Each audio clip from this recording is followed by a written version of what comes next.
escola do mundo, onde eu posso ensinar e aprender. A palavra da sabedoria é a nossa EBD. Deus é o nosso diretor, o Espírito Santo nosso professor. A Bíblia é a cartilha que ensina o caminho, a verdade e a vida. Deus é o nosso diretor, o Espírito Santo nosso professor. A Bíblia é a cartilha que ensina o caminho, a verdade. Fala, galerinha, bom dia! Já acordaram, já limparam o rosto? Vamos começar uma aula de escola dominical, que alegria! Só que não, é bem por aí, né? Muito bem, galera, é o seguinte, trata de lavar o rosto e vamos começar juntos mais essa aula de escola dominical. Olha só, nós estamos com a nossa revista Território Teen. Você deve ter a sua revistinha aí com você. E nesta temporada, nós estamos estudando o quê? O reino chegou. O que significa isso, galerinha? Nós estamos estudando o ministério de Jesus. Olha só, já terminou lá todo o Velho Testamento que você estudou. E agora nós estamos começando o Novo Testamento. No Novo Testamento, nós temos os 4 primeiros livros que estão os evangelhos, né? Neles, eles tratam a vida e tudo que Jesus fez aqui na Terra. Muito bem, então o tema desta revista é o reino de Deus. Então, o que eu quero que vocês entendam? Que a partir de agora, quando você vai estudar os evangelhos e a vida de Jesus, o que você tem que guardar no seu coração? Pô, tio Du, nós vamos estudar o reino de Deus. Ok. Mas a vida de Jesus tem a ver o que com isso? Então, quando Jesus vem, lembra, ele é Deus. E ele inaugura, ele começa, ele corta a cordinha e começa o reino de Deus. O reino de Deus é agora. Então, veja, Deus agora, ele vai ser o rei que vai governar o povo. Lembra da história que sempre lá atrás, Deus acabou escolhendo Abraão e fez dele uma grande nação. E depois que eles se tornaram uma nação, eles se tornaram escravos lá no Egito. E aí Deus escolheu Moisés para libertá-los do governo do faraó. E eles foram uma grande nação, chegaram na Terra Prometida. E ali começaram a conquistar a Terra Prometida, mas eles acabavam se contaminando com outros governos. Até que daí foram levantando juízes e com isso o povo pediu um rei aqui na terra. E Deus fez com que Samuel ungisse Saul, Davi e Salomão. E a partir daí, Israel, a nação de Israel, começou então a viver aqui na terra governada por um rei, ok? Bom, sabendo disso, olha só. Todo rei, ele tinha que ter a unção de Deus. Então, para isso, Davi teve no coração dele que ele precisava construir uma morada para Deus. Então, ele fez o templo. Só que Davi não fez o templo, ele fez a cidade de Deus. Mas ele tinha no coração o templo. Quem construiu o templo? Você lembra? Salomão, isso mesmo. Salomão construiu o templo e a glória de Deus encheu o templo, como havia no passado enchido o tabernáculo. Galera, só que o que aconteceu? O povo começou a cada vez mais pecar, se arrepender, não andar nos caminhos de Deus. E o que aconteceu? No final da história toda, Israel foi completamente destruída pelo governo da Babilônia. E o povo foi exilado, e o templo foi destruído, e a glória de Deus foi embora. Olha só, aí, o que aconteceu, galera? Simplesmente veio o Império Persa, libertou o pessoal, eles voltaram para a Terra Prometida, construíram o templo e Deus voltou a governar. Foi isso? Só que não. Muito bem. Então, olha só, o Império Persa libertou, mas não libertou. Continuava cobrando impostos, liberou os caras para voltarem para a terra deles. e vão vivendo lá. Até lá, eles vão pagando imposto, eles foram construir o segundo templo com Zorobabel, só que a glória de Deus não voltou. Então aquele povo continuou vivendo, sempre explorado por algum governo. Naquela época era o Império Persa, depois foram os gregos com Alexandre o Grande, você deve ter estudado isso em história, e depois veio a grande, a magnífica Roma. A Roma veio com tudo e começou a explorar todo o mar Mediterrâneo e fez o seu grande império. Esse é o contexto, galera, aonde vai começar o ministério de Jesus. Nós temos Israel sem rei, você tem lá o rei Herodes, mas é um rei meio postiço, que o Império Romano colocou ali, mas não governa coisa nenhuma, e quem governa é Roma. Roma explora essa galera. E com isso, nós temos agora a chegada de Jesus, começando o ministério dele, anunciando o reino de Deus. Galera, o que significa esse contexto? É o que nós vamos ver agora na nossa revistinha. Então, olha só, depois dessa recapitulação do Antigo Testamento, chegamos no Novo Testamento, você já começou a revista na lição número 1, que começa com o quê? O batismo de Jesus. O que foi aquele batismo, galera? Na verdade, foi uma cerimônia. Jesus, ele não é o rei que vem governar agora Israel, ele está anunciando o reino dele. Então, aquele batismo é como se fosse uma cerimônia de coroação. Olha a figura aí do lado, galera. Nós temos ali todo mundo assistindo o batismo. João Batista é o mestre de cerimônia, aonde Deus faz o discurso. Este é o meu filho amado em quem tenho prazer. E o Espírito Santo traz a coroa e coloca no nosso rei, que é Jesus. E a pomba desce dos céus, trazendo a unção de Deus, falando, esse sim é o rei que vai governar. Essa nós vimos na lição número 1. Na lição número 2, que é o título O Prometido, o que a gente viu, galera, aqui? Os judeus, eles estavam aguardando duas coisas. Lembra que eu falei no comecinho da aula aqui que o templo de Zorobabel, depois que a Babilônia arregaçou com o templo lá de Salomão, eles reconstruíram, mas a glória de Deus não veio. Então, os judeus estavam esperando ansiosamente a vinda da glória de Deus. A segunda coisa é que os judeus, eles queriam libertação, porque depois que eles foram pegos pela Babilônia, veio o Império Persa, veio os gregos, veio Roma, e eles não têm libertação.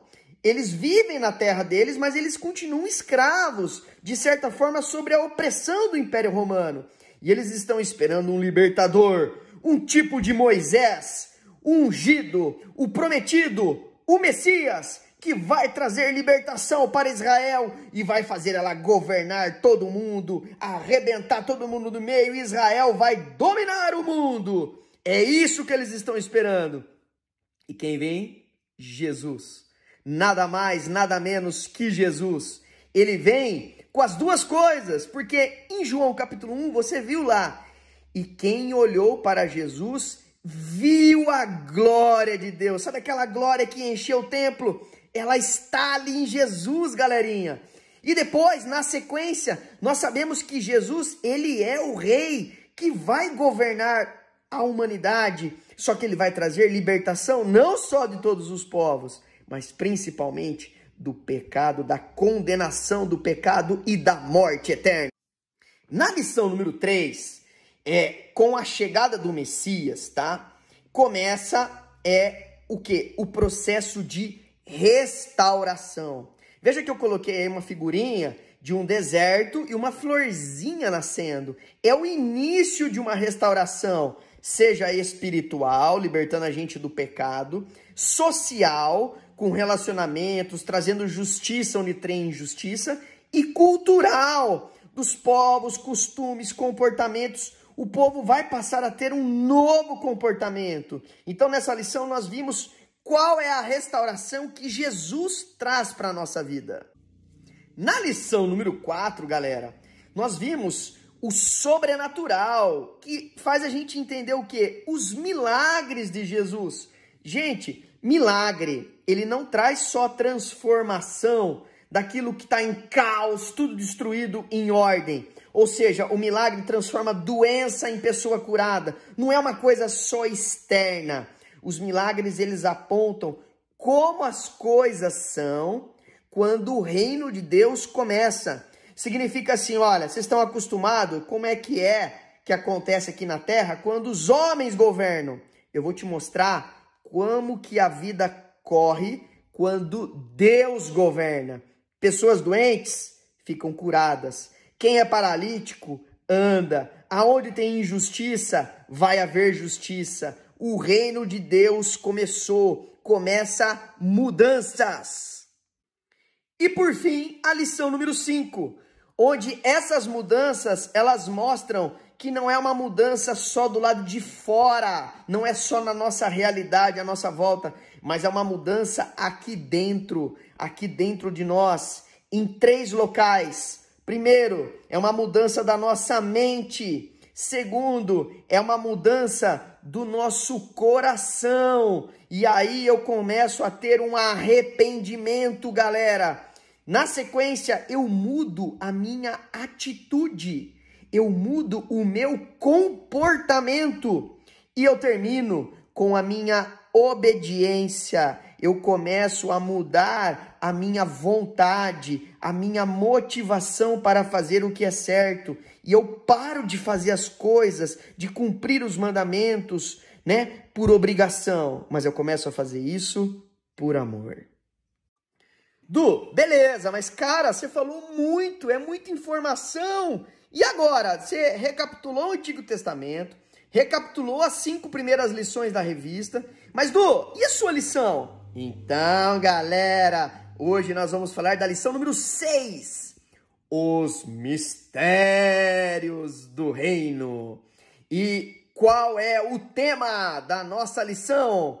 As parábolas de Jesus. Eu disse parábolas. Parábola, parabólica, parábola. Cara, que palavra esquisita é essa, tio Du?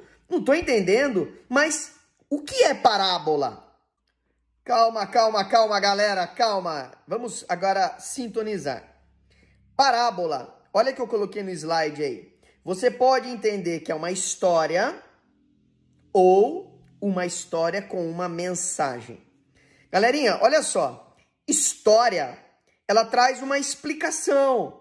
Então, você lá na sua aula, lá da escola, você estuda a história do Brasil, a história do povo do Egito, ou mesmo se você for estudar a Bíblia, você vai estudar a história do povo de Deus. Vai trazer uma explicação para você entender o presente e entender os fatos que aconteceram. Mas parábola não é isso não. Parábola, ela traz sim uma historinha, tipo um conto. Sabe aquelas coisas de conto? Sim, é um conto de uma história, mas por detrás das linhas eu tenho uma mensagem, um significado, um mistério oculto, aquela famosa moral da história. Deu para entender? Então, olha só, parábola é história que traz explicação? Não. Parábola é uma mensagem, uma moral, um significado que me traz transformação. Eu escuto uma história e uma explicação, para mim eu continuo do mesmo jeito. Mas quando eu escuto uma parábola, eu me transformo. E depois daquela parábola, eu me torno uma pessoa diferente. Agora, vamos ver por quê? Olha só, galera. A parábola, ela conta, sim, histórias aqui da terra, da nossa vida cotidiana. Mas o significado que ela tem é um significado lá do céu. Olha o contraste aí no slide. Parábolas são histórias aqui da terra, mas que elas trazem um significado, uma moral da história, uma mensagem do céu, do reino de Deus. Percebeu porque Jesus conta a parábola? Porque ele está anunciando o reino de Deus. Ou seja, galerinha, quando Deus governa, as histórias e o cotidiano nosso, aquilo que acontece no nosso dia a dia, começa a ser diferente. Começa a ter um significado não muito corriqueiro do dia a dia, mas um significado muito mais profundo com coisas lá do céu. Ô Du, mas olha só, qual que é o objetivo de uma parábola, ok? É um moral de história? Então olha só, quando Jesus conta uma parábola, que ele está sentado e a galerinha está toda ouvindo ali, o que ele quer? O objetivo dele é transformar corações. Mas tem uma parte da galera que não entende a parábola. Eles não entendem. E sabe por quê? Olha o slide aí, olha o slide. Por conta da dureza do coração. Sim, corações duros, aonde a mensagem do nosso Rei, do nosso Salvador, ela não entra, a parábola não faz sentido. Vamos dar uma olhadinha na Bíblia, como é que é isso? Então, olha, eu convido vocês para abrir as Bíblias em Mateus, capítulo 13, do versículo 10 ao 15. Se você tiver com a Bíblia longe, que eu sei que às vezes acontece, né? Preguiça de abrir a Bíblia. Olha aqui na aula, então, que eu vou projetar para vocês aqui do lado, uma tradução da Bíblia que chama A Mensagem. Por que eu escolhi essa tradução? Porque a hora que eu li o texto da nossa Bíblia comum, eu achei um pouco complicado e talvez vocês não fossem entender da forma que eu gostaria. Então acompanha comigo, olha lá. Os discípulos perguntaram, por que contar histórias? E ele respondeu, Jesus respondeu, vocês já ouviram bastante a respeito do reino de Deus, conhecem as suas verdades, mas nem todos tiveram esse privilégio, ou seja, nem todo mundo entende. Quando alguém tem o coração preparado, ou seja, o coração aberto, a compreensão, ela acontece, ela é real. Mas se não houver receptividade do coração, ou seja, se o coração não estiver aberto, logo o entendimento, a compreensão, ela desaparece, a pessoa não entende. Por isso que eu conto histórias. O meu objetivo é criar uma disposição e levar o povo a receber a mensagem. Qual mensagem? Como a vida é quando Deus está governando. É essa a mensagem. Vamos lá. Nas condições em que essa turma se encontra, eles ficarão ouvindo até o dia do juízo, ou seja, até o dia da nossa morte. E eles não vão entender nada. Palhufa. Muito bem. E aí, olha só, eles vão ficar irritados por ouvir tanto e não entender coisa alguma. Que não se repita a previsão de Isaías. Olha só, Jesus falando que quando essa turma não entender, vai acontecer o que Isaías, ele previu. Olha só, seus ouvidos estão abertos, mas não entendem uma palavra. Seus olhos estão abertos, mas eles não conseguem ver. Esse povo é cabeça dura. Eles tapam os ouvidos com os dedos para não ter de escutar. Eles fecham os olhos para não serem obrigados a ver. E evitam ficar comigo, Jesus, face a face, para me deixar curá-los. O que Jesus está dizendo aqui, galera?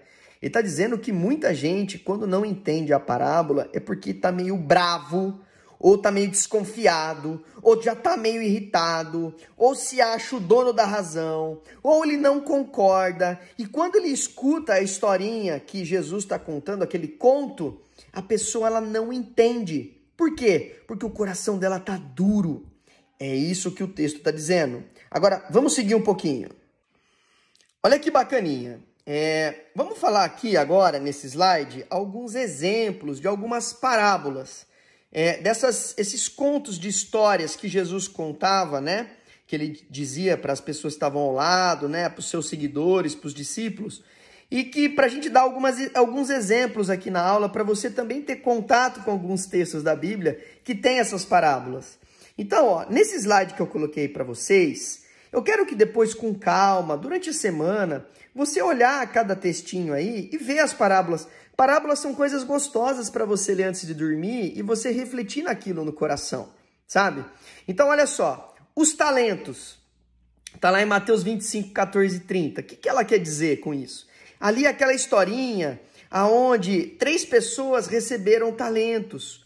Uma delas, ela pegou o talento e guardou, enterrou ali. A outra desperdiçou aquele talento. E a outra, ela multiplicou. E aí, a quem Jesus, né, ele aprova? Ele aprova aquele que multiplicou. Como assim? Pois é, nessa parábola, Jesus ele vai falar sobre isso, sobre talentos, capacidade, dons que Deus dá para gente, para que a gente não só fique desperdiçando, não fazendo nada com ele, mas simplesmente utilizando os nossos dons e multiplicando, dando fruto com esse dom. Perceba o ensinamento da parábola. É esse o caminho. Uma outra parábola é a respeito do semeador, que está em Mateus 13, de 1 a 9. Olha só, ele vai falar que o semeador ele sai com as sementes e vai jogando pelo caminho e vai jogando em diversos tipos de solo. E com isso, galerinha, o que ele vê? Ele vê que algumas caem no meio do caminho, algumas caem no meio dos espinhos, outras caem num solo mais duro e a outras caem na terra boa. Aonde a semente está na parábola significa a palavra de Deus. Quando você estuda a palavra de Deus, quando você tem contato com aquilo que Deus tem a dizer para a gente na Bíblia. Mas quando você está com o coração, que é o solo aonde essa semente caiu, o coração, galerinha, ele pode estar distraído, ele pode estar duro, as coisas e as preocupações da vida podem sufocar as sementes, elas serem como os espinhos, e outras situações que acontecem pode provocar com que a semente não cresça, ela não germine, ou seja, a palavra de Deus, ela não dá fruto. Mas quando o nosso coração ele está de fato preparado, é um solo fértil, aí a gente vai estudar a Bíblia e nós vamos dar fruto. E qual é o fruto do Espírito que vocês já estudaram?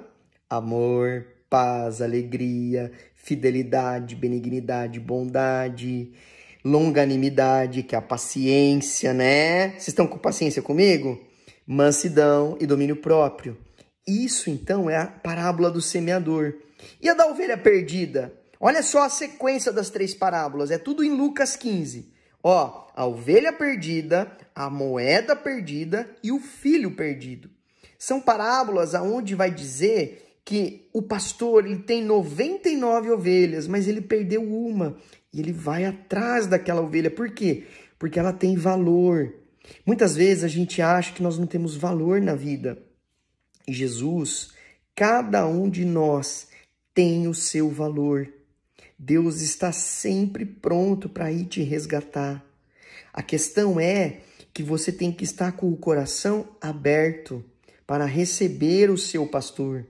Da mesma forma, a moeda, né? Eu tinha tantas moedas ali na casa, ali na minha mão, mas eu tinha só uma moedinha que estava perdida. Veja, o que vale mais? 1 milhão de moedas que eu tenho ou uma moedinha? Veja que a parábola, ela traz um valor diferente. No mundo nosso, imagina quem está ouvindo, fala assim, pô, perdeu uma moeda, deixa quieto aquela moeda, né? Se fosse analisar isso do dia a dia, não faz sentido ir atrás daquela moeda, nem da ovelha. Por quê? Eu tenho um monte, perdeu uma não tem problema, não é assim que você faz? Você tem vários lápis aí no seu estojo, perdeu um só, mas não. Quando Deus está no governo, quando Ele é o rei, Ele começa a mostrar para a gente que cada detalhe da nossa vida tem o seu valor. Cada pessoa tem o seu valor. A sua vida, querido adolescente, tem muito valor para Deus. A tal ponto que nós vamos terminar com a parábola do filho perdido. O filho pródigo, aonde ele pede a parte dele da herança e vai curtir a vida doidado. E aí ele começa a viver uma época gostosa, com alegria, só que daí tudo vai se consumindo e quando ele vê, ele tá onde? No chiqueiro, comendo com os porcos, porque ele não tem nada, ele perdeu tudo, mas ele percebe que ele ainda é filho de Deus. E ele percebe que houve pecado, que ele pecou contra o céu, pecou contra Deus. e o coração dele se arrepende, a mudança começa e ele se volta para a casa do pai. Falando só desse pedacinho da parábola, tem muito mais coisa, mas veja, quando o filho volta arrependido, o pai está com os braços abertos. É como se ele estivesse na varanda ali, esperando. Quando ele aponta o filho lá no horizonte, chegando, o pai vai em direção a ele, abraça ele, coloca o anel que simboliza que ele é filho, manda colocar sandália, trocar roupa, festejar, fazer uma festa, porque o filho dele que estava morto agora está salvo. Percebe que cada história ela tem uma mensagem que anuncia o reino de Deus. São coisas aqui da terra, mas que tem um significado lá no céu. Turma, eu coloquei esse slide para você entender um pouquinho de como que é uma parábola. Parábola é tipo uma piada. Veja, você fica explicando piada, não faz sentido você explicar a piada. Se você tem que explicar a piada é porque a piada não foi boa, concorda? Ou você não está com senso de humor. A parábola é a mesma coisa, galera. A parábola, ela tem um significado que quando você está com o coração e a sua mente preparada, você vai refletir sobre ela. E o entendimento, gradativamente, ele vai chegar à sua mente e ao seu coração. E aí você vai terminar igual o Chapolin Colorado. Suspeitei desde o princípio. Ô tio Du, mas assim, olha... as parábolas, eu posso, por exemplo, tem gente que não entende as parábolas. Olha, na Bíblia teve bastante pessoas que não entenderam.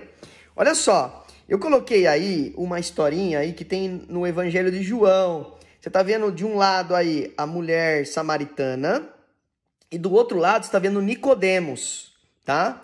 É a sequência de João capítulo 3 e João capítulo 4. Galera, olha só. Quando Jesus começa a conversar com a samaritana, ela é uma pessoa muito humilde, simples. E Jesus, perceba que ele fala de uma forma não tão clara com a mulher samaritana, até o ponto dela perceber que ele é profeta. Só que à medida que Jesus vai conversando com ela e vai se relacionando com ela, tudo que Jesus está falando começa a fazer sentido. O coração dela está contrito, está aberto. E faz sentido para ela tudo o que Jesus está dizendo. Há transformação naquela mulher. E o que acontece? A mulher samaritana vai para a cidade e traz a cidade toda aos pés de Jesus. E Nicodemos? Nicodemos é aquele fariseu que sabe tudo da lei, que sabe tudo da Bíblia, é um cara estudioso, fera neném. Só que ele, para tirar dúvida com Jesus, ele vem escondido no meio da noite, porque o que a galera vai pensar? Ele, Nicodemos, o cara inteligentão, indo tirar dúvida com um nazareno, Jesus, aquele pobretão, aquele simprão, ó louco. Mas ele vai, no meio da noite. E quando ele começa a conversar com Jesus, e Jesus começa a falar sobre nascer de novo, sobre se tornar um novo homem, e Nicodemos fala, nascer de novo? Mas como que eu vou entrar de novo no útero da minha mãe? Veja, Nicodemos, ele só pensa com as coisas aqui da terra. Ele não tem o pensamento voltado para as coisas do céu. Lembra que eu falei para vocês que a parábola tem esse poder de falar sobre as coisas aqui da terra, mas que tenha um significado lá no céu? Essa é a mensagem que ela traz, anunciando que Deus aqui na terra está governando e que as coisas agora vão ser como é lá no reino dos céus. Lembra do Pai Nosso? Venha o teu reino, o reino de Deus vem até nós, seja feita a tua vontade, assim na terra como no céu. Quando Jesus vem, o reino de Deus agora vai ser feito aqui, as coisas vão ser diferentes. Por isso que Nicodemos, quando ele termina de conversar com Jesus, ele ainda não entende. Não faz sentido para ele. Por quê? Veja, porque ele ainda está rejeitando o reino de Deus. Ele está rejeitando ainda o governo de Jesus. A parábola não faz sentido quando a gente olha para Jesus como um exemplo para seguir, ou como uma pessoa boa, ou como um libertador na força. Não.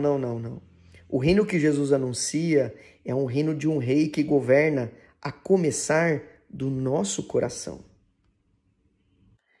Para dar um exemplo assim para vocês que gostam aí de séries, filmes imaginários, olha o que eu coloquei, galerinha. As parábolas, elas constroem um novo mundo. Alguém já assistiu as Crônicas de Nárnia? O C.S. Lewis, que é quem escreveu, né, esse romance, nas Crônicas de Nárnia ele constrói um novo mundo, aonde quem governa é um leão. Galera, faz sentido um leão governar aqui a terra? Mas você conhece o leão, não conhece? Por quê? Porque ele é algo do nosso dia a dia aqui da terra. Mas se você tem a mente lá no céu, as coisas do céu, você vai lembrar que o leão da tribo de Judá é Jesus. Ele é Jesus, ele é o rei que governa.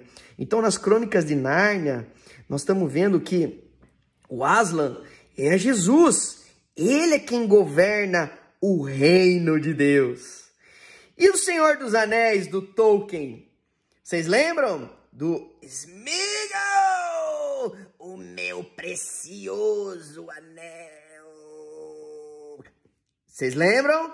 Bom, se você não assistiu O Senhor dos Anéis, a trilogia, eu recomendo que você assista, porque é um universo de imaginação enorme, sensacional, muito divertido, muito bacana. Por que eu falei do Sméagol? Porque o Sméagol é aquele que trabalha com a gente, aquele amor, aquela devoção pelo anel. Veja, é uma coisa do dia a dia nosso, né? O anel, aquilo que é precioso. Mas quando a gente olha para isso, a gente vê que aponta para aquilo que tem na nossa alma, que é a idolatria, que aquele amor é infinito por algo que ocupa o lugar daquele que deveria estar, que é Deus. Esse amor pelo precioso anel deveria ser o quê? O amor que eu tenho por Deus. Quando eu inverto a ordem dos meus amores, Agostinho fala isso pra gente. Quando eu inverto a ordem, qual é o primeiro mandamento, galerinha?